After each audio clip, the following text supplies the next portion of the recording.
Hey guys, Andrew Renee here for Clevver Games. I'm with Tej. He is the game director for Transformers Fall of Cybertron, and we are here to talk about the awesome demo that I got to see today. I'm glad you liked it. It was so cool. I mean, Transformers just by themselves are cool, and games about Transformers are even better. Now, you guys showed the first trailer at the VGAs this year, and there was a very kind of somber, sad tone to the trailer, but the game is not going to be all sad and somber, is it? No, I think the game is a lot more grim than the previous War for Cybertron, and I think what we really tried to capture in that trailer was this is not necessarily a kids game. This is a game that is telling a real emotional story. For all of our viewers out there that maybe aren't up to speed on what happened at the end of War for Cybertron, what is happening at the beginning of this game? They start in a very bad place, right? Things are not good for the Autobots. The Decepticons have one Cybertron. They're in control of the whole planet except for one small little part. Optimus and what remains of the Autobots are all that's left, and they're frankly just desperately trying to leave. They're trying to build a ship they call the Ark and get out. All right, so they are in the middle of this huge firefight, and we get to play as a number of different Autobots. What are some of the Autobots we're going to see in the game, like right in the beginning of the game? Well, there's a law that you can't have a Transformers game without Optimus, and Peter Cullen is the voice for Optimus. Of course. It's actually a law.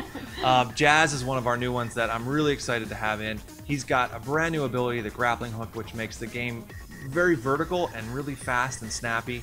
Cliff Jumper is another new one for us. He's got a really cool ability. So there's a whole bunch of new guys in it.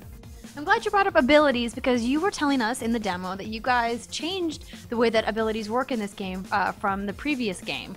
What are some of the other changes that you guys are implementing this time around?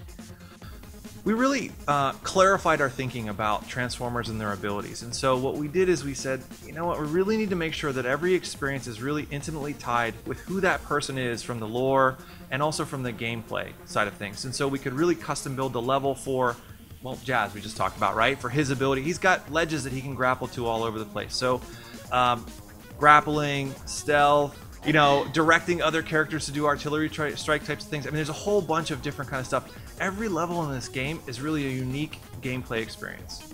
Well, I'm glad you brought that up, so we might as well just go ahead and let the cat out of the bag and talk about Grimlock. How excited are you about having this guy in the game?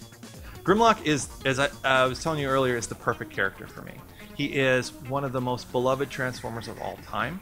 He allows us to create a whole new level experience around this big hulking character who doesn't have a gun. He's the only character in the game that is a melee only. He's got a sword and a shield. And when he really wants to do something at range, instead of his ammo size is 1 because he picks up enemies and throws them. So it's a whole different kind of way of playing. And then on top of that, we really modified, he's the exception that makes the rule in terms of transform everywhere because he can't transform whenever he wants to. He's got to earn rage to turn into his T-Rex form and stomp around on the battlefield. Well, I want to know a little bit more about the Combaticons. That's the way you say it, right? Yeah, Combaticons. So they get to form this giant robot. I mean, that just looks absolutely intense. A little probably too crazy for me to handle. Tell me all about this guy. So the Combaticons are a team of 5 Decepticons. Each one is a different, they're kind of specialists. We call them they're kind of like a SEAL Team 6, right? They're all great military vehicles, cars, jet, there's a whole bunch, tank. But their special hook their special thing that makes them awesome is that they, when they need to, can transform all 5 of them into Bruticus, this giant 80-foot tall, stomping through the battlefield Colossus. And when you had been previously fighting guys who are the same size as you, now they're a hindrance to you as you stomp on them. It's fantastic. One of the pieces that we really felt was missing from War for Cybertron was this ability to invest in this weapon system that we had kind of already created. So there are kiosks all throughout the world that you can interact with Teletran. And as you play through the game, you're kind of earning a currency that you can use to buy new weapons and upgrade weapons as well as gear and all sorts of other kind of fun stuff. So you find these collectibles of blueprints for the lightning gun or some other things, and then you can upgrade them, and when you upgrade something you can use it for all the characters that you're playing as. It's kind of a universal system. Multiplayer.